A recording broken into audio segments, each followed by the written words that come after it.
हैं आप सब। दोस्तों, आज एक बार फिर से मैं आप सबके सामने लाइव आया हूँ एक नए टॉपिक के साथ। टॉपिक है कि गुदा रोग कौन-कौन से होते हैं, इनके लक्षण क्या होते हैं और इनसे बचा कैसे जाए। दोस्तों, गुदा रोगों में जैसे कि आपको मालूम होगा, अगर नहीं मालूम है तो मैं आपको बता देता हूँ। Piles, fissure, fistula, PNS, rectal prolapse और रेक्टल एब्सेस जैसी कई समस्याएँ होती हैं। इसके अलावा रेक्टल कैंसर भी होता है, प्रोक्टाइटिस होता है, इसके अलावा वहाँ पर प्रोराइटिस एनी भी होता है। तो ये काफ़ी जो दिक्कतें हैं, ये काफ़ी बीमारियाँ होती हैं। उनमें से जो ख़ास है, वो यही 3 हैं, पाइल्स, फिशर, फिस्टुला, जिसके बारे में सभी जानते हैं और किसी न किसी को इनमें से कोई न कोई बीमारी होती रहती है। तो दोस्तों, सबसे पहले हम बात कर लेते हैं बवासीर के बारे में। दोस्तों, बवासीर एक वो कंडीशन है, जिसमें जो गुदा के अंदर की जो नसें होती हैं, वे जब फूल जाती हैं, तो वे बाहर आने लगती हैं, तो उस कंडीशन को बवासीर बोलते हैं। यानी कि जो मस्से गुदा के बाहर आने लगते हैं, उन मस्सों को बवासीर बोलते हैं। इस बीमारी को बवासीर बोलते हैं। बेसिकली ये जो होती है, ये कॉन्स्टिपेशन की वजह से, ज़्यादा वज़न उठाने की वजह से, ज़्यादा देर तक खड़े रहने के कार्य करने की वजह से, लंबे समय तक बैठे रहने के कार्य करने की वजह से, मल कड़ा होने की वजह से, ये कुछ बाहर का फ़ास्ट फूड, जंक फूड खाने की वजह से, मिर्च मसाले ज़्यादा खाने की वजह से, नॉन-वेज ज़्यादा खाने की वजह से, पानी कम पीने की वजह से कॉन्स्टिपेशन हो जाता है, जिसकी वजह से दिक्कत परेशानी हो जाती है। प्रेगनेंसी में फीमेल्स को ये दिक्कत हो जाती है। दोस्तों, बवासीर जो होती है वो बेसिकली 2 प्रकार की होती है, इंटरनल और एक्सटर्नल। यहाँ पर इंटरनल पाइल्स जो होते हैं वो 4 प्रकार के होते हैं, ग्रेड 1, ग्रेड 2, ग्रेड 3, ग्रेड 4। जो ग्रेड 1 पाइल्स होते हैं उसमें होता क्या है, उसमें मरीज़ को सूजा-सूजा सा महसूस होता है और कभी-कभी मरीज़ की गुदा से खून आ सकता है। ये कंडीशन ग्रेड 1 कंडीशन होती है। ये बेसिकली दवाओं के सहारे पर ठीक की जा सकती है और साथ में अपने डाइट मैनेजमेंट को सही कर लें, अपनी लाइफ़स्टाइल को सही कर लें, तो ये बीमारी दवाओं के और इस चीज़ के सहारे ठीक की जा सकती है। दूसरी जो है वो है ग्रेड 2। ग्रेड 2 कंडीशन वो होती है कि जब हम मल त्याग करने जाते हैं, तो मल त्याग करते समय ये मस्से गुदा द्वार से बाहर आ जाते हैं। इस कंडीशन को ग्रेड 2 पाइल्स कहते हैं। ये भी अगर आप अपना सही से डाइट मैनेजमेंट कर लें, अपना खाने-पीने का ध्यान रख लें और आयुर्वेदिक दवाइयाँ टाइम से लें, तो आपकी ये जो परेशानी है, ये भी ठीक हो जाती है। दोस्तों, ग्रेड 2 पाइल्स में क्या होता है कि जब आप मल त्याग करने जाते हैं, तो ये बाहर आ जाते हैं और वापस अपने आप अंदर चले जाते हैं। ये ग्रेड 2 पाइल्स होते हैं। जो ग्रेड 3 पाइल्स होते हैं, ये वे पाइल्स होते हैं कि जब आप मल त्याग करने जाते हैं, तो मल क त्याग करते समय ये मस्से गुदा द्वार से बाहर आ जाते हैं। जैसे गुदा द्वार है तो यहाँ से बाहर आ जाते हैं, लेकिन वापस ये अपने आप अंदर नहीं जाते। इनको हाथ से इस तरीके से पुश करके अंदर भेजना पड़ता है। तो ये ग्रेड 3 पाइल्स कहलाए जाते हैं। दोस्तों, ग्रेड 3 पाइल्स में दवाओं का इतना ज़्यादा इफ़ेक्ट नहीं है। ये आयुर्वेदिक क्षारसूत्र थेरेपी से ही ठीक होते हैं। हम इन मस्सों में एक मेडिकेटेड धागा होता है जिसमें आयुर्वेदिक दवाई लगी होती हैं, वो धागा बाँधते हैं। उससे ऑटोमैटिकली ये जो मस्से हैं, ये 7 से 8 दिन में, 10 दिन में, 12 दिन में अपना आप टूट कर गिर जाते हैं। बशर्ते आपको अपने डाइट मैनेजमेंट को ठीक करना होगा, अपने खान-पान को ठीक करना होगा, बाहर का फ़ास्ट फूड, जंक फूड आपको अवॉइड करना होगा। ये कुछ चीज़ें हैं जो आपको अवॉइड करनी होंगी। आपको व्यायाम करना होगा, आपको योग करना होगा। इसके अलावा चौथे नंबर पर जो आता है वो आता है ग्रेड 4 पाइल्स। ये वे पाइल्स होते हैं जो गुदा द्वार के बाहर आ जाते हैं, वापस अपने आप अंदर नहीं जाते हैं। जब हम इनको हाथ से अंदर भेजते हैं तब भी ये अपने अंदर नहीं जाते हैं। तो दोस्तों, ये भी आयुर्वेदिक क्षारसूत्र थेरेपी से ही ठीक होते हैं। साथ में आपको डाइट मैनेजमेंट, आपका व्यायाम, आपका बाहर का फ़ास्ट फूड, जंक फूड बंद कर देना है, तो इन चीज़ों से ये ठीक होते हैं। इसमें घबराने वाली, परेशानी वाली बात कुछ नहीं है। परेशानी, दिक्कत इमरजेंसी इसमें तब होती है कि जब आपको पाइल्स के साथ-साथ काफ़ी ज़्यादा मात्रा में आपको वहाँ से ब्लड लॉस हो रहा है। आपका ब्लड जा रहा है जिससे आपको एनीमिक होने के चांसेस हो सकते हैं। वो एक इमरजेंसी कंडीशन होती है। अदरवाइज़ ये जो पाइल्स की दिक्कत है, ये अगर आप अपने नज़दीकी आयुर्वेदिक एनोरेक्टल डॉक्टर को दिखाओगे, तो आप इन बीमारियों से छुटकारा पा सकते हैं। दूसरे नंबर पर जो बीमारी आती है, वो आती है एनल फिशर। दोस्तों, एनल फिशर जो होती है, वो कंडीशन होती है कि जब हमारे गुदा द्वार में या आपके गुदा द्वार में एक चीरा लग जाता है, उस कंडीशन को एनल फिशर बोलते हैं। ये होता क्यों है? ये बेसिकली कॉन्स्टिपेशन या फिर मल कड़ा होने की वजह से होता है।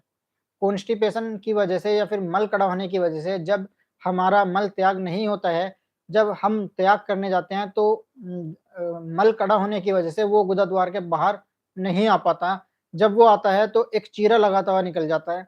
बेसिकली इसी कंडीशन को एनल फिशर बोलते हैं। जब मल बाहर निकलता है तो वो स्किन जो होती है उसको चीर देता है, वहाँ पर टियर्स हो जाती है स्किन। इस कंडीशन को ही एनल फिशर बोलते हैं। दोस्तों, एनल फिशर की जो कंडीशन है, इसमें मरीज़ को काफ़ी तेज़ दर्द होता है, काफ़ी तेज़ जलन होती है। कभी-कभी ये दर्द और जलन इतनी ज़्यादा होती है कि आप पूरे-पूरे दिन भी परेशान रह सकते हैं।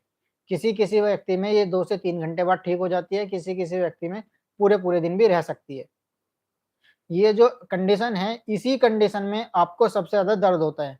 सबसे ज़्यादा व्यक्ति मरीज़ इसी कंडीशन में परेशान होता है। वो चाहता है कि बस किसी भी तरीके से मेरे इस दर्द से, मेरी इस जलन से मुझे छुटकारा मिल जाए, मैं ठीक होकर घर चला जाऊँ। दोस्तों, ये एक वो कंडीशन है कि अगर आप अपने पेट को ठीक रखेंगे, डाइट मैनेजमेंट को ठीक करेंगे, साथ में आयुर्वेदिक मेडिसिन लेंगे, तो आपकी ये जो दिक्कत परेशानी है, ये बहुत जल्दी ठीक हो जाएगी।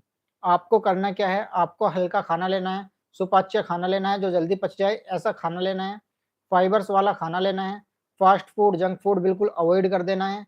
आपको तेज़ मिर्च मसाले वाला खाना बिल्कुल नहीं लेना है, बिल्कुल अवॉइड करना है। ये कुछ चीज़ें हैं जो आपको करनी है।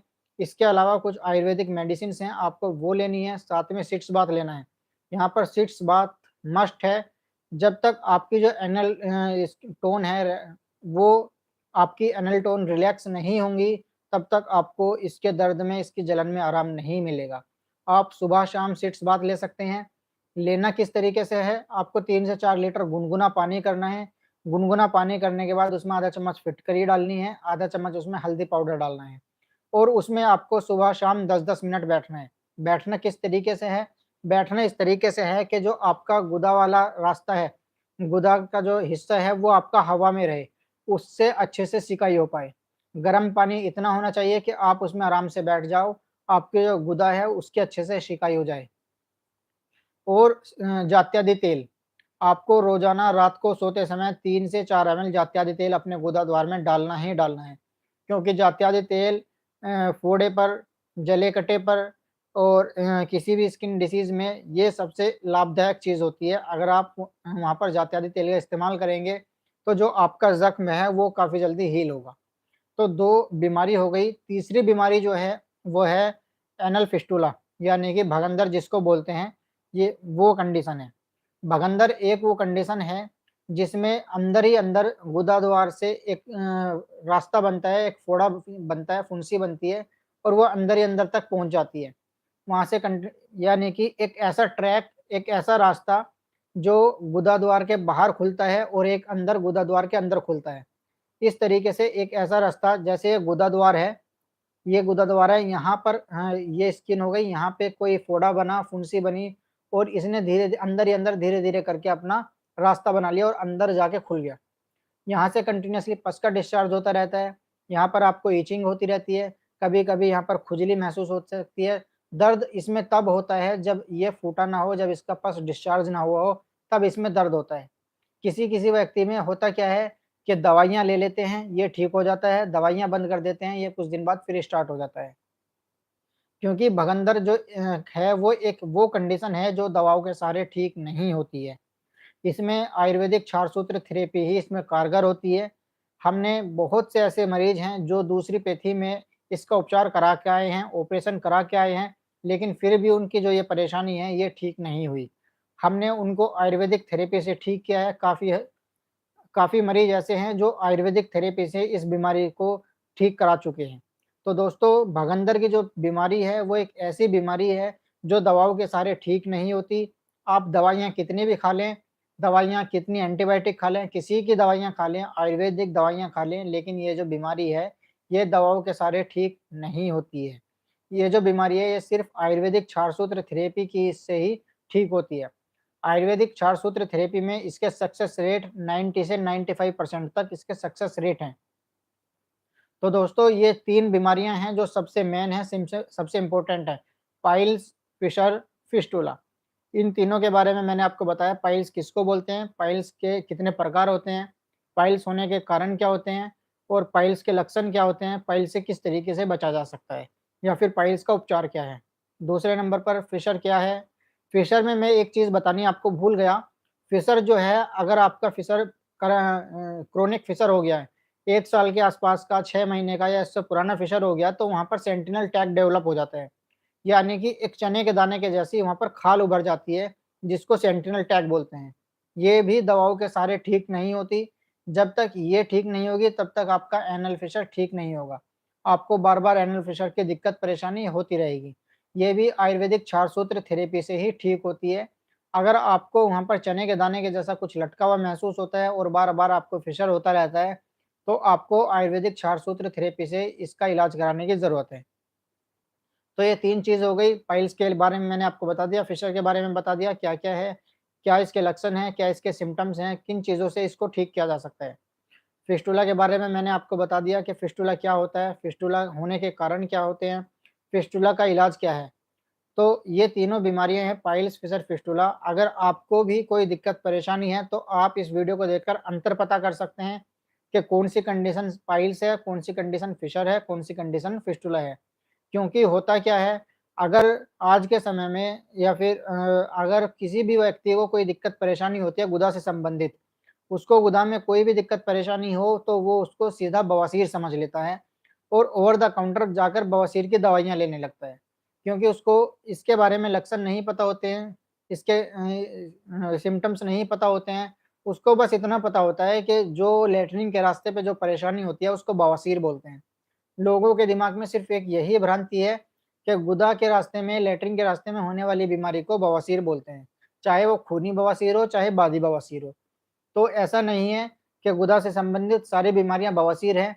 गुदा से संबंधित बीमारियाँ पाइल्स हो सकती है, फिशर हो सकती है, फिस्टुला हो सकती है, पीएनएस हो सकता है, रेक्टल प्रोलैप्स हो सकता है, रेक्टल एब्सेस हो सकता है। ये कोई भी दिक्कत परेशानी आपको हो सकती है। तो इस वीडियो को देखकर, इस लाइव सेशन को देखकर आप पता कर सकते हैं कि आपको बीमारी कौन-सी है, आपको किस चीज़ का इलाज कराना है। तो दोस्तों, अगर आपका कोई क्वेश्चन्स है, आपकी कोई क्वेरीज़ है, तो आप बेझिझक हमसे पूछ सकते हैं, हमसे मालूम कर सकते हैं। अगर आपको पाइल्स है, फिशर है, फिस्टुला है, आपको सेक्सुअल कोई भी परेशानी है, प्रीमैच्योर इजैकुलेशन है, इरेक्टाइल डिस्फंक्शन है, इनफर्टिलिटी है, तो आप बेझिझक हमसे कॉन्टैक्ट कर सकते हैं, हमारे क्लिनिक पर आकर हमें दिखा भी सकते हैं। हमारे क्लिनिक का पता है मलिक वेलनेस सेंटर, नगर पंचायत कार्यालय के सामने, अमीनगर सराय, बागपत।